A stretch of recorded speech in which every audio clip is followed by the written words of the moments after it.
As you may or may not know, I'm a huge fan of the Commander Keen series. Hell, when I got my first computer, I only had 3 available games: Commander Keen 1 and 4, and Wolfenstein 3D, which I really didn't play often because, quite frankly, as a kid, it scared the shit out of me.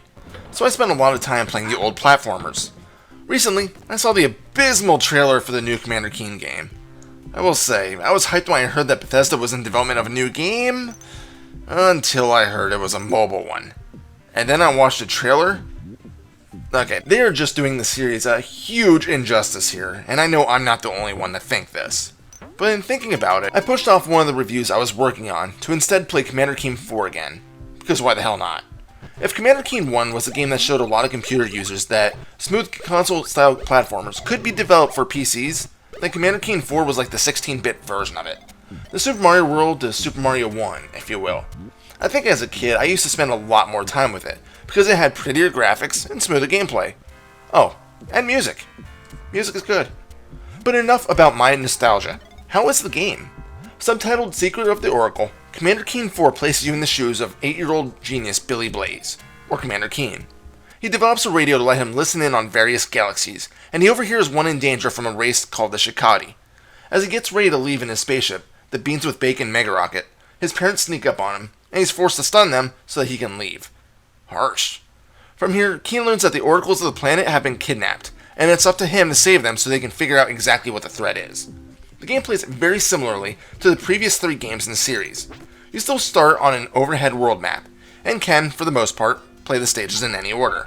Some stages, such as the island ones, are locked away until you can find the scuba gear though, and the first stage is always the one you start with. As in, there's no other options, not because it's the first. Oh, never mind, you know what I mean. It's here where you'll get to learn the controls of the game and feel it out a bit. You definitely want to get used to the game quickly, because the difficulty ramps up almost instantaneously.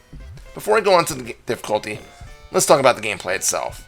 Being a 2D platformer, Keen is able to move around and jump. By pressing space, he will fire his ray gun, which will defeat most enemies in one hit. Some of them may only be temporarily stunned though, so if you don't see the stars floating around their heads, you may want to keep running, as they're going to get back up. Some enemies are also completely impervious to your attack, so evading them is your only real option. Keen also brings along his pogo stick, which can be used to reach higher areas. He cannot fire while pogoing, if that's even a word, so that's something you'll have to keep in mind. Also, his momentum changes a bit when he's on his pogo stick, so if you don't have that down, you may inadvertently fall into an area you didn't mean to if you overshoot or undershoot a jump. One new mechanic is that Keen will grab on the edges of platforms if he's close enough and not on his pogo stick.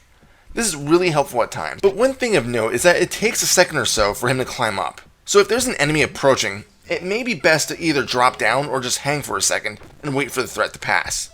There are plenty of items that can be collected throughout the game in your quest to find the 8 council members. All of the candy gives points, and you can gain some extra lives at certain thresholds.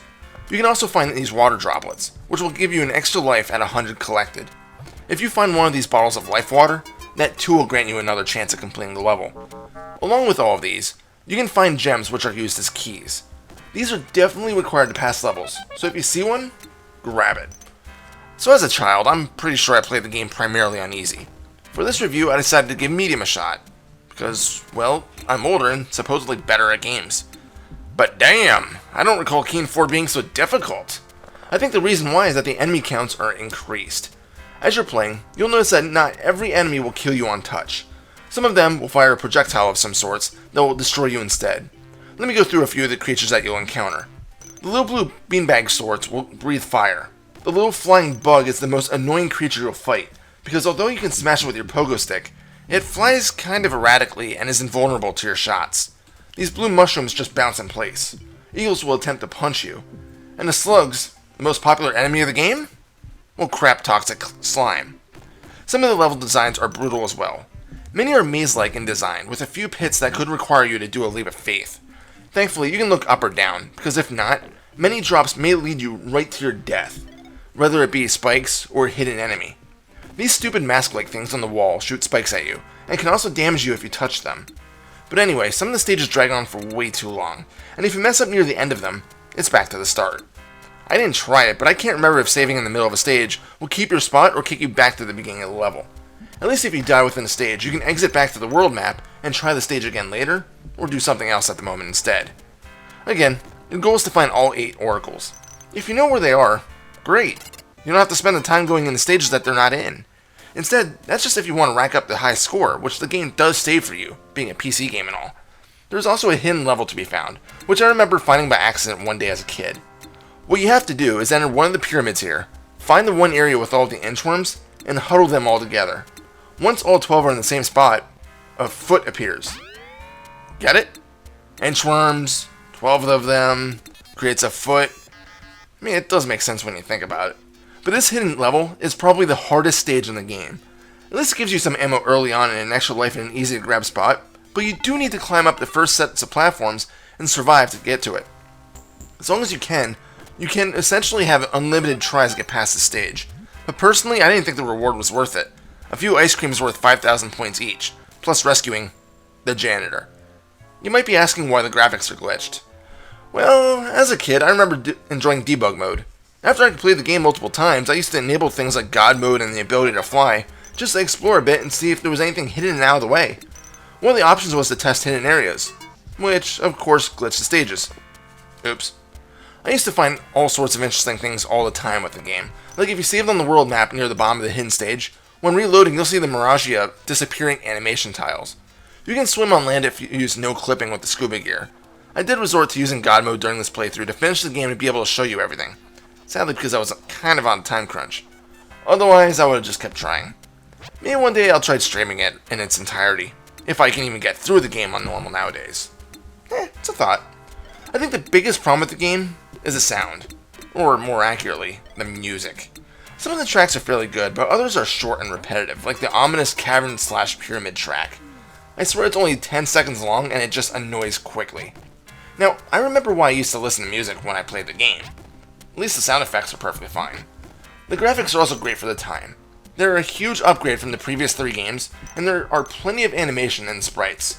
Some environments do get reused frequently, but it's not really to the game's detriment. This wouldn't be a proper Keen 4 review if I didn't mention a dope fish. In the game's sole swimming stage, you'll encounter a large, silly-looking fish known as the dope fish. The game's instructions describe how its small brain thinks. Swim, swim, hungry.